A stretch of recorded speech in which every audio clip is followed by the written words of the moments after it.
अच्छा, कभी सोचा है कि असली जादू शायद किसी टोपी से खरगोश निकालने में नहीं है, बल्कि एक बहुत ही छोटे से काम में हो सकता है, जो हम दिन में शायद 100 बार करते हैं। हाँ। आज हम रोंडा बर्न की किताब द मैजिक पर आधारित एक टेक्स्ट को जरा खंगाल रहे हैं और हमारी कोशिश ये समझने की है कि शुक्रिया कहने जैसी सीधी सादी बात को मतलब इतनी बड़ी जिंदगी बदलने वाली ताकत क्यों माना गया है। टेक्स्ट का जो मूल विचार है वो बड़ा ही दिलचस्प है कि असली जादू किसी छड़ी में नहीं बल्कि हमारे थैंक यू कहने के तरीके में है। हाँ, और ये विचार जैसा कि हम जानते हैं कोई नया तो है नहीं, है ना। हाँ। शुक्रगुजार होने की बात तो मतलब हजारों सालों से अलग अलग फिलॉसफी और संस्कृतियों में कही जाती रही है। लेकिन जो चीज इस टेक्स्ट को अलग बनाती है वो है इसका तरीका। ये इस पुराने विचार को लेकर उसे एक स्टेप बाय स्टेप रोजाना करने वाले प्रोग्राम में बदल देती है। तो आज हम यही देखेंगे कि ये किताब सिर्फ एक अच्छी सोच होने का दावा नहीं करती, बल्कि एक प्रैक्टिकल एक्शन प्लान होने का दावा करती है। तो मतलब ये सिर्फ एक अच्छा विचार नहीं, इसके पीछे एक पूरी फिलॉसफी है। टेक्स्ट बार बार एक ही बात पर लौटता है, जो शायद इस किताब का सबसे बड़ा वादा है। आप जितना ज्यादा शुक्रिया अदा करेंगे, उतनी ही ज्यादा अच्छी चीजें आपकी जिंदगी में आएंगी। लेकिन क्या ये सुनने में थोड़ा ज्यादा ही सरल नहीं लगता कि बस शुक्रिया कहो और जिंदगी बेहतर हो जाएगी? मतलब असल जिंदगी में चीजें इतनी सीधी तो नहीं होती।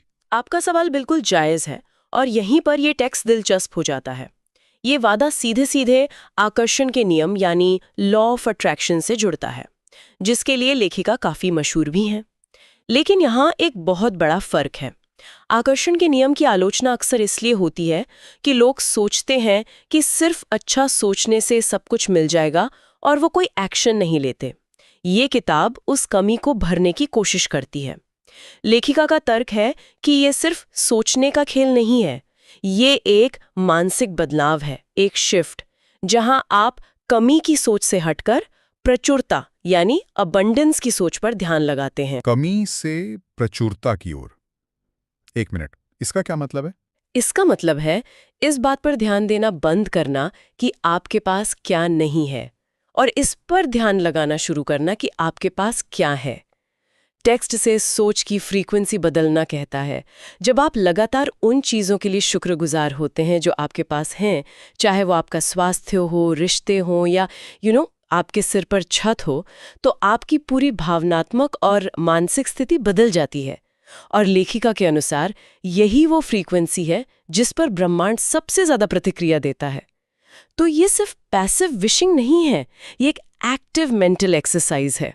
ठीक है, तो ये सिर्फ फिलॉसफी नहीं है, ये एक तरह की मेंटल जिम है। लेकिन कोई इस जिम में जाता कैसे है? मेरा मतलब, किताब सिर्फ ये विचार देकर तो नहीं छोड़ देती होगी, उसे अमल में कैसे लाया जाए? बिल्कुल नहीं। और यहीं पर ये किताब बाकियों से अलग हो जाती है। ये सिर्फ क्या करें नहीं बताती, बल्कि कैसे करें का पूरा 28 दिन का एक एक्शन प्लान देती है। ये सिर्फ पढ़ने के लिए नहीं है, ये करने के लिए है।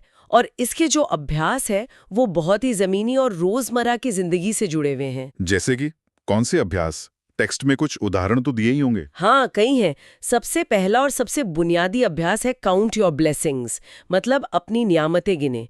इसमें हर सुबह उठकर ऐसी 10 चीजों की लिस्ट बनानी होती है जिनके लिए आप शुक्रगुजार हैं। और सिर्फ लिस्ट में ही बनानी, बल्कि हर एक के लिए वजह भी लिखनी है कि आप क्यों शुक्रगुजार हैं। सुनने में आसान लगता है, पर रोज करना एक अनुशासन बनाता है। और ये तो सिर्फ सुबह की बात हुई, दिन भर के लिए भी कुछ है? हाँ, एक और बहुत ही दिलचस्प तकनीक है द मैजिक रॉक या जादुई पत्थर। इसका आइडिया है कि आप अपनी जेब में एक छोटा चिकना सा पत्थर रखें और हर रात सोने से पहले उस पत्थर को हाथ में लेकर दिन भर में हुई सबसे अच्छी चीज को याद करें और उसके लिए दिल से शुक्रिया कहें। एक मिनट, जादुई पत्थर, ये तो थोड़ा बच्चों जैसा नहीं लगता। मेरा मतलब, एक पत्थर से क्या ही होगा? देखिए, शब्द जादुई शायद इसे एक कहानी जैसा बनाता है, लेकिन इसके पीछे का मनोविज्ञान बहुत गहरा है। ये अभ्यास असल में आदतें बनाने के लिए डिज़ाइन किए गए हैं। हम जानते हैं कि कोई भी काम 21 से 28 दिन तक लगातार करने से वो आदत बन जाती है ना? ये अभ्यास आपके दिमाग को शिकायत करने की डिफ़ॉल्ट सेटिंग से हटाकर अच्छी चीज़ें खोजने की सेटिंग पर लाने की ट्रेनिंग देते हैं। जादुई पत्थर असल में एक पॉजिटिव एंकर की तरह काम करता है। दिन के अंत में यह आपको मजबूर करता है कि आप नकारात्मक बातों को छोड़कर किसी एक सकारात्मक चीज पर ध्यान केंद्रित करें। तो आप कह रही हैं कि जादुई पत्थर जैसी सरल चीज असल में हमारे दिमाग के तारों को फिर से जोड़ सकती है। ये तो कमाल की बात है। टेक्स्ट में पैसों या रिश्तों को लेकर भी कुछ बताया गया है, क्योंकि ज्यादातर लोगों की चिंताएं तो इन्हीं के इर्द गिर्द घूमती हैं। बिल्कुल। एक अभ्यास है द मैजिक मनी, यानी जादुई पैसा।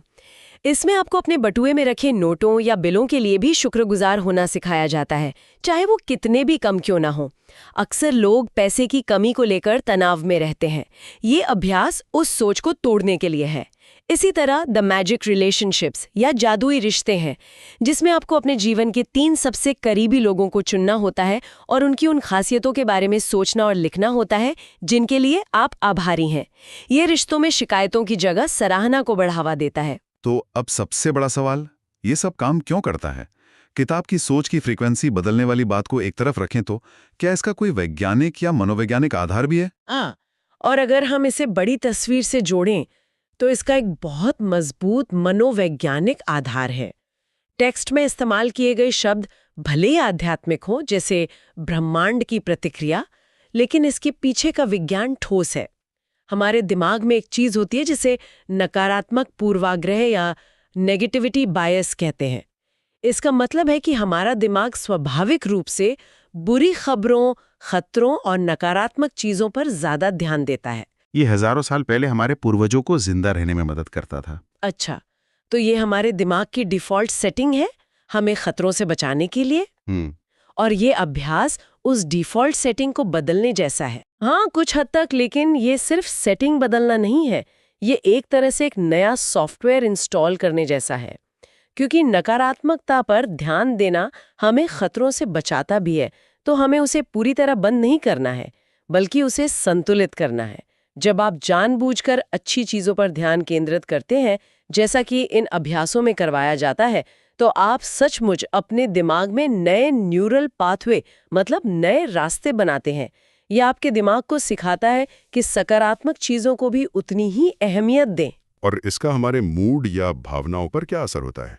जब आप कृतज्ञता महसूस करते हैं, तो आपके मस्तिष्क में सेरोटोनिन और डोपामाइन जैसे न्यूरोट्रांसमीटर्स रिलीज होते हैं। ये वही फील गुड केमिकल्स हैं जो हमारा मूड अच्छा करते हैं और हमें खुशी का एहसास कराते हैं। तो जब टेक्स्ट कहता है कि ये शांति और उद्देश्य की ओर ले जाता है, तो उसका एक ठोस न्यूरोलॉजिकल कारण है। इसके अलावा कुछ स्टडीज ये भी बताती हैं कि कृतज्ञता का अभ्यास आत्मनियंत्रण, मतलब सेल्फ कंट्रोल और धैर्य को बढ़ाता है। ये दिलचस्प है। आत्मनियंत्रण और धैर्य से इसका क्या लेना देना? सोचिए, जब आप उन चीज़ों के लिए शुक्रगुजार होते हैं जो आपके पास पहले से हैं, तो आपको तुरंत कुछ और पाने की बेचैनी कम हो जाती है। आप ज़्यादा संतुष्ट महसूस करते हैं और ये संतुष्टि आपको आवेग में आकर लिए जाने वाले फैसलों से बचाती है, चाहे वो फिजूल खर्ची हो या कोई और बुरी आदत। इससे आपको अपने लंबे समय के लक्ष्यों पर टिके रहने में मदद मिलती है। तो ये सिर्फ आपको खुश नहीं करता, या आपको ज्यादा समझदार और फोकस्ड भी बना सकता है। वाह, तो मतलब चाहे कोई इसे आध्यात्मिक नजरिए से देखे या पूरी तरह से वैज्ञानिक, नतीजा एक ही दिशा में जाता दिखता है। ये वाकई में इस पूरे विचार को एक नया आयाम देता है। तो अगर हम इस पूरी बातचीत को समेटें तो सबसे जरूरी बात क्या निकल कर आती है? मेरे हिसाब से सबसे बड़ी बात यह है कि ज्ञान अपने आप में बदलाव नहीं लाता, अभ्यास लाता है। इस टेक्स्ट की असली ताकत इसके सिद्धांतों में नहीं, बल्कि इसके एक्शन प्लान में है। सही कहा। टेक्स्ट ये साफ करता है कि असली बदलाव सिर्फ किताब पढ़ने या इस चर्चा को सुनने से नहीं आएगा, बल्कि उन 28 दिनों तक ईमानदारी से इन छोटे छोटे अभ्यासों को अपनी जिंदगी में उतारने से आएगा। ये एक तरह से एक वादा है कि अगर आप मेहनत करेंगे तो नतीजे दिखेंगे। और आखिर में ये सब उस एक केंद्रीय विचार पर वापस आता है कि हर शुक्रिया में सच में एक जादू छिपा है। बस हमें उसे महसूस करने और रोज इस्तेमाल करने की जरूरत है। और मैं इस चर्चा को एक आखिरी सवाल के साथ खत्म करना चाहूंगी, जो श्रोताओं को सोचने पर मजबूर कर सकता है। टेक्स्ट इस बात पर बहुत जोर देता है कि कृतज्ञता का इस्तेमाल जिंदगी में और ज्यादा चीजें जैसे पैसा, खुशी, सफलता आकर्षित करने के लिए कैसे किया जाए। लेकिन सोचने वाली बात यह है, क्या कृतज्ञता का असली जादू और ज्यादा पाने में है, या फिर जो हमारे पास पहले से मौजूद है उसी में गहरी संतुष्टि और खुशी खोजने में है? ये सवाल प्रचुरता या अबंडेंस के असली मतलब पर हमें गहराई से सोचने के लिए छोड़ देता है।